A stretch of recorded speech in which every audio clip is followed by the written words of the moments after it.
Hello, everyone. Today you're watching our new podcast, and today we have a new guest. It's Erica Mock, our good, I would say, my best friend here, and the best person, person what I ever met, who was born in USA. Oh, Yeah, that's true. That's true, actually.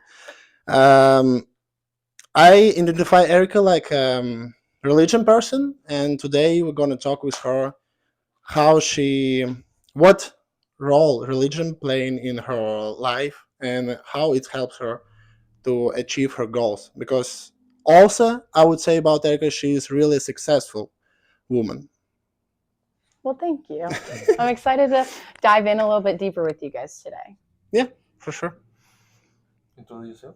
Yeah, introduce All right, I'm sorry. Hey guys, my name is Erica Mock. I am a senior here at Chowan University. I have the blessing and the opportunity to swim alongside these boys. They are 10 times better than me in the pool. Yeah, conference champions. Yeah, I will be going to law school here in August, which has played a lot of emotions in my life, and just being able to do that and seeing what God has been able to do through my life has been really awesome. So, yeah. And she's so confident. How she's speaking so fast. Normally, it's impossible. Okay, I want to say something first. So the interesting part of this episode is that we're gonna talk about religion and being successful. Well, that's the kind of topic that we always talk about, like how to be successful, like be a better person, Version of yourself. Yeah, version of yourself, yeah. And today we have three different points, point of view. We have Alexi, that he doesn't apply any kind of religion to whatever he does. Then you have me, that I'm trying to do it. Like, I'm trying to put religion more seriously in my life. I'm just like, I will say, like, I'm starting to do things. I'm a beginner on this of the religion stuff. And then we have Erica, that she does everything with religion. So today is gonna be interesting. So, first question. First question we're about to talk. Yeah. First question that we want to talk. Has religion ever conflicted with you? No, wait. Has religion ever conflicted with your pursuit of a specific goals in your life? You want to go first? Yeah, I will do it, yeah. But I didn't understand the question. Has religion ever conflicted with your pursuit of specific goals in your life? Never in my life conflicted with my pursuit of goals. I would say no. At the same, it's not religion. I would think it's the voice of my parents who raised me. I would say they kind of like in my head. For example, if I'm really want something to do, and it's kind of it's shown me from the bad side, I would say, but still it's helped me to be better or like achieve something. Usually it's this conversation about money. It's everything about money. And for example, I would do it and I think it's normal, but overall in my head, like, and I'm thinking like, what would my parents say to me? Like, no, Alex, it's you can't do this. It's impossible. It's immoral, and you can't do this. And like I'm thinking, no. It's I'm not asking about God. What the God would think about it? No, I'm thinking just from my perspective, from a human perspective. I would say like how all generation. Uh, I would say judge me, Yeah. but at the same time, our generation would say, yeah, it's normal, and everyone was doing this. For example, I was thinking about OnlyFans, and some people thinking it's so bad and like they're not taking it in the right way. Some people, and at the same time, it's so popular in our generation. People making money and a lot of stuff. But for me, I was like on the edge. I didn't know like what's the right decision. But at the same time, I knew it. I knew it in my heart. Like, no, Alexi, you don't have to do it. It's so bad, especially for the future, and for people who was my friend. How is he gonna think about it? And it's probably affects even on them. So I took the decision that I'm not going to do it, but it's definitely not religion. It's definitely not religion stuff like what changed my opinion. Yeah. about So this. you mentioned like you think, what would my parents say? Yeah. From a Christian's perspective, we have this thing called "What Would Jesus Do?" WWJD. Mhm. I have a bracelet, but I don't have it on today. I have treat everyone like Jesus died for them. That's the bracelet I have on Mhm. today. But there's a saying of WWJD. What would Jesus do?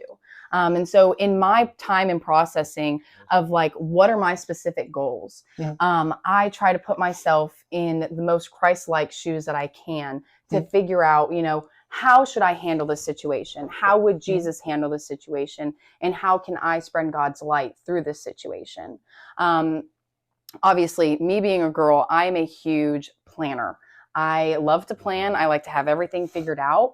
And I love to say this, but I make plans and God just laughs at them. So sometimes when I make those goals and whenever I make those plans, I have to step back and figure, and like when they don't end up happening, I have to step back and be like, okay, this is not my goal. This is God's goal. Like, let him do what he needs to do through me, which is really difficult because I like to have control of my life, as we all do. Yeah. And sometimes we don't. And whenever that happens, I try to face my sight, my eyes closer to God to figure out, why is this not happening, or why did it go this way?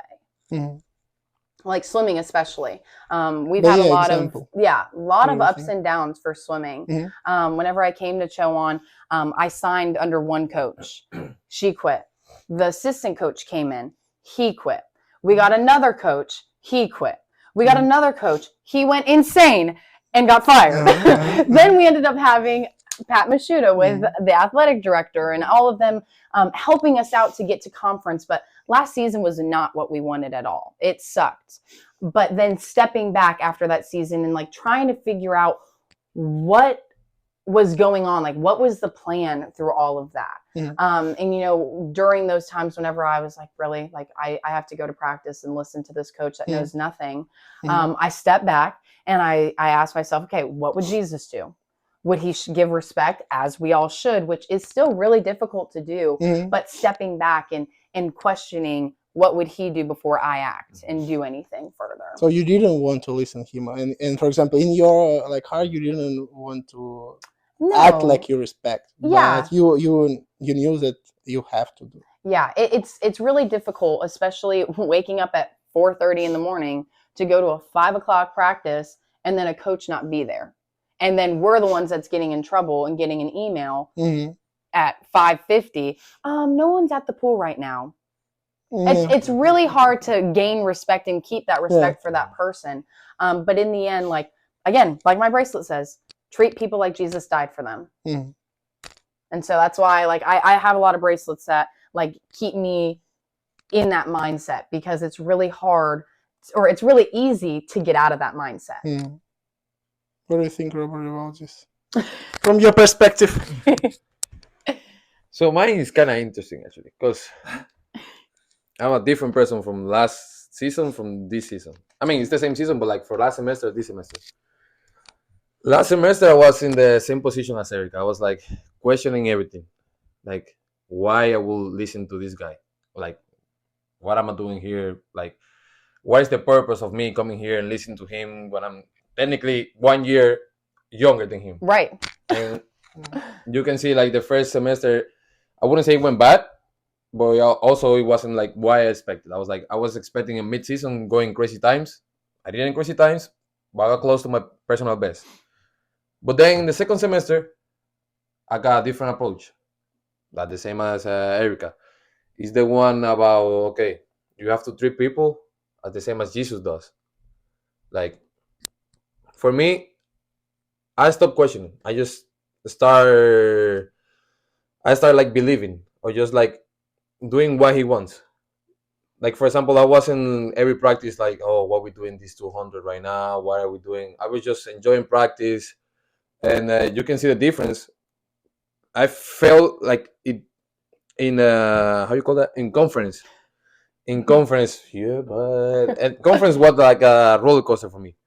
Because at the beginning, I was again back in the same position. The first day, I was like, everything that we did, it was trash. Because I feel so bad the first day. I was like, oh, I shouldn't believe him. What I was thinking, believing in him.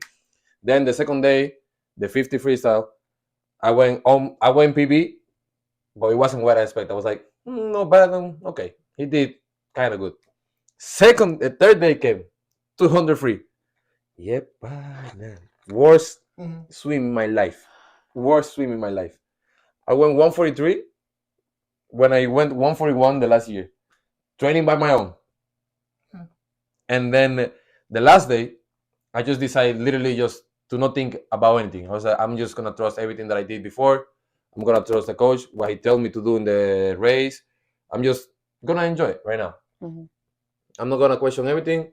He deserves a respect that he put his words, as same as me. So, okay, I'm just gonna believe. That's the thing I'm trying to work now, in the religion and in my goals. Believe in it. And conference champions play. Last day conference champions. What, for example, I would say against your opinion, because I knew it. I'm not a god. I knew it since the first day. You was crying and everything, but it doesn't work like this. Like, first start 53. It's you can predict the time, and you can be sure that you're gonna show this time, or you're gonna be the first one, or the second, or the third one. Like, it's unpredictable, kind of. And also, you wasn't prepared for one distance. Obviously. For example, I didn't expect that you're gonna show up so bad time on 200, but at the same time, okay, you knew you already like did everything. Yeah, you can't change it. And for me, since the first day, you start, I want to finish everything. I want to go to Florida for spring break. No, bro, it's not going to be like this. It's bullshit. It's not our mentality.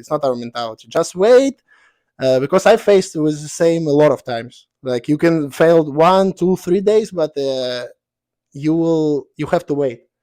You have to stay patient and wait until your chance. And you got this chance. For example, I thought that you deserve it. Because 3 days, it's everything been in your head. Overall, I would say it wasn't like God decided Robert change his destiny. No, you worked by yourself. You woke up by yourself. I set up the alarm. You were waking up because of me. So during the competition, I was telling you, bro, don't worry, just wait. And last day you didn't show up like, fuck it. No, you show up normally. You stand out and you swim normally, and you won. That's all. That's all for me. I think another big thing to like bring back to like religion, and especially when it comes to sports. Like, let's take the baseball team for an example.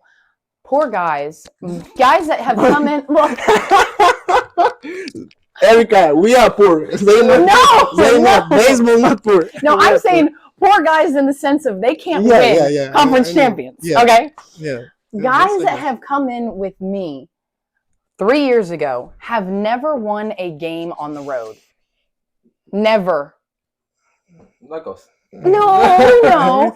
But you guys win individually. Them as a team, like, they truthfully have not gotten anything rolling for them to the point where they're able to win on the road. But you see that, like, something I see here on campus is that, like, at Bible studies or at Wednesday night worship, that's the biggest team that is present at those events. They're the most hungry for God, and they're the ones that pray before every game. They're the ones that play worship music at their games, but they can't get it going. And sometimes you got it. Okay, but like sometimes you're saying, you know, you're putting all your trust in yourself. Like, you're the one that needs to get up. You're the one that needs to do those things. And then whenever you're like, nope, I deny myself. Like, you know what? Let it be. Like, let go and let God. Let it all go and let God do what he's capable of doing. And it allows us to like step back and realize we are just ambassadors here on this earth. One thing is, I also believe in you pray to the God, but you have to put the work. Yeah. Like it's not only like, oh yeah, I'm gonna be in bed 24/7, and Yeah. God is gonna bring me the best life that I ever have in my. No. For me, there's something bigger than me, and I have to believe in that because it's hard to explain. Actually. For example, you can see in the video of the 100 free when they were presenting everybody, I was down on my knees, facing backwards the pool. I wasn't praying, but I was talking to God at the same time. I wasn't like, oh yeah, I wasn't praying. I was talking to Him. I was like, you know all the work that I put in. You know everything that I did. I'm here. I'm ready. I'm ready to perform. Whatever you want. That. If I lost, I lost. Okay, that's what I got. But if I win, I win. But I put everything that I believe, I put it in your name. Mm-hmm. Like I'm just gonna let you know that I believe in you, and I don't know. I know that your plans are not perfect. I mean, they're perfect, but not ideal. Not ideal for you. Not ideal at the time that I want. Yes, It's not ideal for the time. It's not ideal for the time that I want, because that's the thing. Sometimes we want something at one time, but it's not your time. It's definitely not your time. And how you gonna explain it? You have to believe in something better than you. That's how I explain it. Like for example, I can be training with Bob Bowman, the trainer of Michael Phelps, for 1 year and prepare for that conference, but it wasn't my time. I lost anyways. But here in Chuan, training with James, I have 1 semester of only practice, but it was my time. That is the thing that makes me believe. It's the things that doesn't make sense, like the human brain. Like, how you gonna explain me that I've been working 1 year like nobody else, and I still lost? It wasn't my time. I have to believe in something better than me. And I think it comes down to patience, regardless of whether you believe. That's one thing that God put in me: patience. Yep. Being patient and being obedient, because again, you're not always going to win and you're not always going to lose. And whenever you do win or whenever you do lose, it's, what are you doing after that? Are you like, oh, I got it, like I won, I'm good? Or whenever you're losing, you're like, oh, like why God? Or are you just like, you know what? Thank you, God. Thank you for the losses. Thank you for the wins. Thank you for everything in between. And that doesn't just go for like swimming or sports. Like it goes into life. Like, okay, you lose a job. Like, is the first thing you're going to do, like, be like, God, like, really? Like, why are you doing this to me? Or are you going to say, I have no idea why you're doing this, but again, I'm just going to step back and let you do your thing. And I think that's when it comes to goals is, pursuing a goal that God has placed on your heart and what He's capable of doing through that and through your works and what you're able to do. I would switch more to real life and life. Swimming is part of our life, but more. Yeah, we're graduating. We're getting up there. Yeah, I would apply this question to more realistic things. I would say. One thing that I will say that is outside of swimming, that for example, last semester with my family, with me, I was in a place that I was like, I don't know what the fuck I'm doing. I don't know where I'm going. I don't know anything. And for example, I started like praying, reading the Bible, and just starting believing actually. Because before I was like, oh yeah, I believe in God, but it was words only. It wasn't like actions. Exactly. Then I started to apply it, and for example, it was crazy. Like the start of this year, from January to before conference, like 1 week before conference. From January was so shitty life for me. Everything was going bad. Everything. Even with my family, everything was going bad. And now I would say like, there's nothing else that I can do right now. You just believe in God. Like just believe in what He has for me. And then out of nowhere, literally in the span of 2 weeks, everything just went like this. I just won conference. My mom got a raise back home. My stepdad started getting jobs.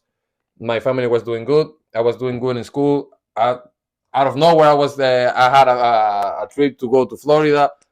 It was just literally crazy. I was at a point at the beginning of the year. I was like, what the fuck is going on with my life? How everything just started going down. Like, I was literally just, yeah, I'm alive. Thank you. Who are you? I don't know. Yeah. And then when I put like that belief and start like reading the Bible and everything, starting to believe in something better than me, it just literally just I cannot even explain it. It just literally just went like this, skyrocket everything. So our next question: do you find that incorporating religious principles, uh, ex- what enhance your motivation and achieve your goals? Yeah, but I don't have such. I think, but as you mentioned later, give example. Okay, so in the Bible, there is this story, if you will, about talents and how God gives us so many talents. And it's up to us what we do with those. Mhm. So there's like 3 different guys, and they're given money instead of talents, if you will. Mhm. So they're all given like $10,000, right? And then they say, go make more money out of this, or do something with this money. One guy invests it, comes back to the guy, gives him $13,000. Mhm. The other guy comes back, he's doubled it. He made $20,000. But then the other guy puts it under a rock, comes back and is like, hey, I came back with the $10,000 you gave me. Mhm. But it's like, you could have done so much more with that $10,000, yet you did nothing with it. Mhm. So whenever I'm making goals and doing things like that, I always try to reach and go higher, like law school. My family has never went to law school or anything in the sense of that. Like my mom graduated from college, but nothing more of that. I'm the first man of my family that comes to college, for example. Look at you. So doing something different, stepping out and doing something that's not usual for your family, is using your talents. You've been able to use your swimming talents. You've been able to use your brain that God gave you. And it's like in religion, or in generation, in your or in family. What do you know? For In my example, family. your grandfather. No one. No, in your Not generation. even my uncles, not even my dad. Wow. No one. Mm. They Interesting. like finish school and then job. Interesting fact. Yeah. I never know about it. Now, what about you? Have you My mom are you the had- first or no? Yeah, for example, my mom, No. yes, that was the only man. That, Only men. my mom, yes, my mom is okay. graduated with 4.0, whatever. My mom graduated also. My father graduated when he was 45. No, it was funny story. It's Russia. It's completely different way. Yeah. He was living whole life doing business, and when he was 45, um, he got a chance to get an official job, like in working for government. I would say like this. Not like for government, but for a city, for Okay. Like local for people. government. Yeah. And to get this job, for example, he required to get a higher education, and he just finished. For example, he was studying 3 years after high school, and when he was 45, he just studied one more year, and so he got a diploma and everything, and he applied for a job just because of this.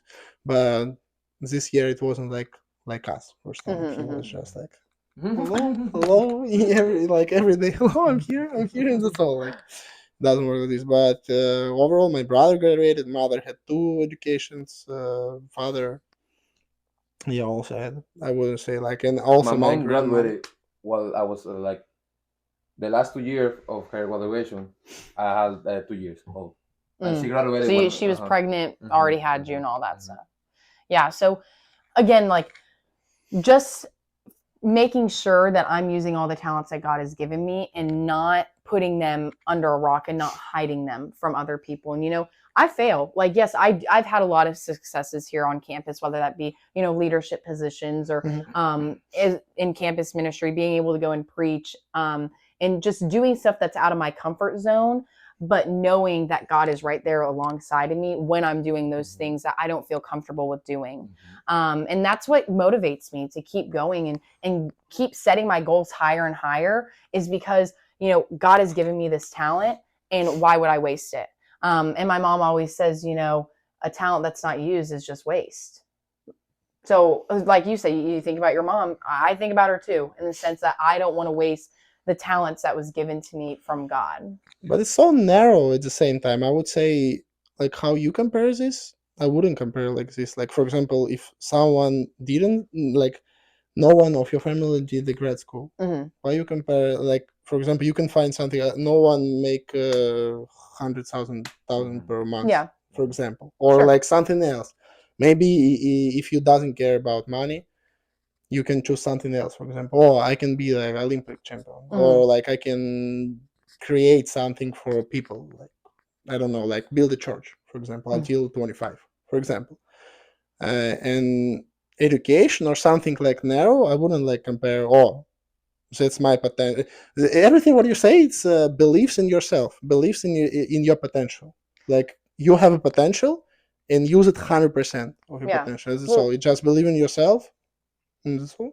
I think it goes back to what Robert was saying earlier, of the sense of, you know, you have to do the work. You're the one that has to go out there, do those things, put your talents to work, that then you are going to get not paid back for it, but in a sense, like, you're going to reap what you sow. Mhm. So what you put in, you're going to get out of it eventually. But at the same time, it's not going to happen in your season, like in your timing. It's his timing.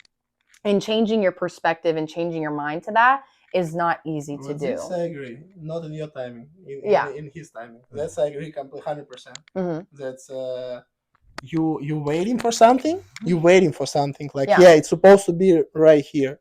For example, what the trip to USA, overall how I got here. In my mind, I thought, so when I was 16, I thought, no, two more year in the high school, and I have to graduate and go immediately after summer break to USA. It didn't happen. You know what's happened? COVID time.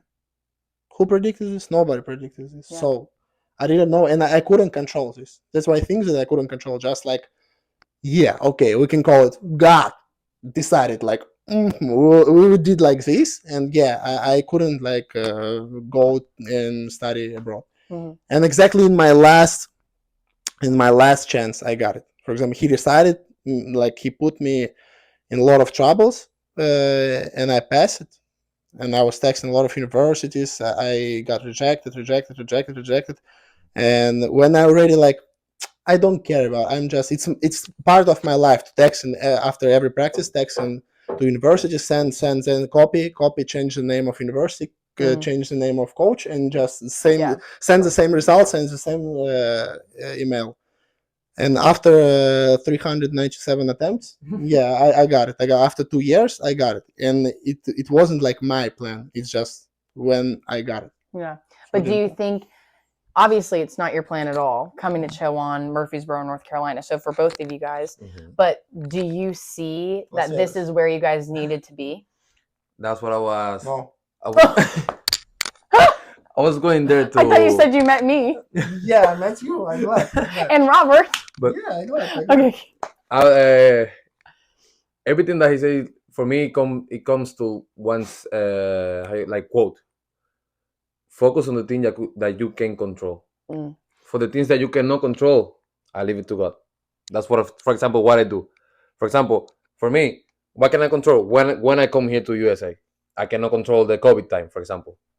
When I'm just putting my work. I'm doing the emails. I'm doing everything. But God knows when is my time to do it. Yeah. When is the right time.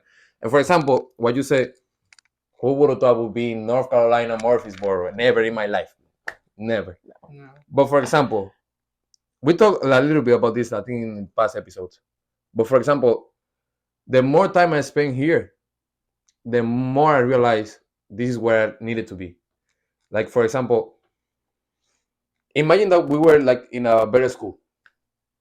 Right now that we want to focus on ourselves and be like successful with business and everything. Imagine a bigger school with better entertainment in the weekends. Yeah. What will happen to our life? For example, that's what I think. And I was talking about this with someone else about. I think God, because I was in a position before coming to college that I wasn't doing good, but I wasn't doing bad. I was like in the middle of my life. I was like not doing great, not doing bad. I was just in the middle, lost. Like what I was doing, nobody knows. I'm just not doing bad. He put me here, for example. Here you can choose here. You wanna do bad? You have everything to do bad here. You can go on the weekends, not focus yourself, drink every day, and no one is gonna tell you anything. No one here is gonna tell you anything if you do everything bad every week here. Too close to me.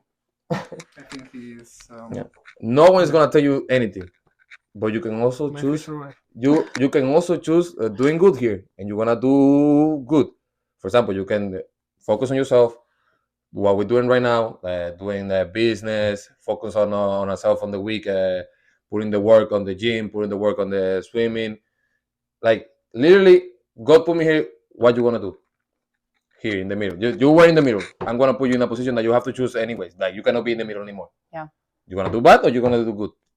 What you gonna choose? For example. No, it's just he looking from different perspective. That's me. Yeah. Like we would start this conversation, but I would go. I would start talking not about religion and everything like related with God, because if we would live in another university, I would for me exactly for me, yeah, entertaining is important part of our life, but at the same time you saw everything overall. You knew it, like how I'm talking with people, how I interact with people, and I don't need a lot of time to talk with someone. And we can go to some places, and I can start talking with interesting people. But here, I don't know how many years I need to have to learn animal language to start talking with animals, because I don't know with who we can talk. With who, bro? There is no connections. There is no network. With squirrels, with who I'm gonna like find a connection, In and Squirrel Park? make make a business with them. How to sell? I don't know, like Nuts. nuts. Yeah, that's the main problem for me. The big cities is kind of it's big opportunities, big connection. Here, I'm always thinking that some people asking me like, "How do you feel here? Like you're so talkative person, but at the same time, I'm talkative with the person with who I like to talk, not like just with everyone. People here like thinking that I'm so closed and like antisocial and everything, introvert. But I'm completely different, and I like talking with people. But about what? About what? I don't know. About fishing in the lake in Chowan, or about what? Like about food in the cafe. About what? And if we thinking about business, achieving goals, or something like interesting, how to find a job, how to find a passive income, not passive in our situation, main income. Yeah, main right. income. Main income, like a international student here, nobody cares. I remember first 2 months what I spent here, I was asking all of people around me, like David. I was being annoying with David. I remember first months I was asking how you guys living here without money. I thought America, it's opportunities, everything. We have to, at least we have to find a job, like to work not like every day, but at least part. How to say it, like Part time. yeah, part time job. There's no such chance. For example, I have another point of view. For example, I see this opportunity as he's trying to humble ourselves first, trying to earn what we have in the future. Because, for example, imagine that we live in a bigger city. Imagine that out of nowhere we just start. We don't know, with little money we don't know how to have like a budget, how to invest, how to. Imagine with a little budget. Imagine that we are in a bigger city that we're winning 10,000 per month. We're gonna go crazy. We're gonna be lost in America. But Yeah, big money, big problem. Yeah, it's No, God send you the no, problem, no, obstacles, no, no. obstacles, and That's you why- have to fight with them No. and get stronger. that, That's how it works. Man. that's why I'm saying he's first trying to humble ourselves. Like Like building the foundation. look, Yeah, look, 4 years. look where you Got come crazy from. and go back to Russia. Look where you come from. From Chok One, you were winning 600 per month, barely. Now you're making millions, but because you live in Chok One, you know how to manage your money. You decide to do this. You decide to do this. You decide to go crazy since you start getting 1 million per month. You know, like for me, it's like a process. Yeah. He's putting us into a process right now. For me, that's the point of view that I have. It's like building roots. So Mhm. whenever you get that rich and famous, whenever you have those connections, whenever you're in that big city, Mhm. you're going to remember your roots Mhm. here where, you didn't have the best place to communicate, Mhm. you didn't have the money, you didn't have the resources. Or for example, right now we are not the best doing podcasts, and we don't have a lot of people to do it. We have a little people to do podcasts here and everything. But that's how you start. Yeah, it's a building block. Like you start from. America gonna repost on Instagram. We're gonna be popular. I would say we need a part 2 of this episode. It's already more than 30 minutes. Yeah, for sure. We need like a lot, I would say. 5 likes and part 2. Yeah. I would talk more with her. More Yeah. likes and put what else you guys want us to talk about in the comments. We Wanna finish now? It's already more than 30. Okay. I would say we need a part 2 of this one. Yeah, I didn't want. This guy decided. Wait. I didn't want to finish. This guy decided. I can control and manage my time properly, so God can manage it better than me. Today with me was Robert Liz Cabrera, Erica Mock, the gorgeous lady, me, Alexi, so the last name. I can never say it right. So like, subscribe. We're gonna share with you everything what we did and support us, please. Bye bye.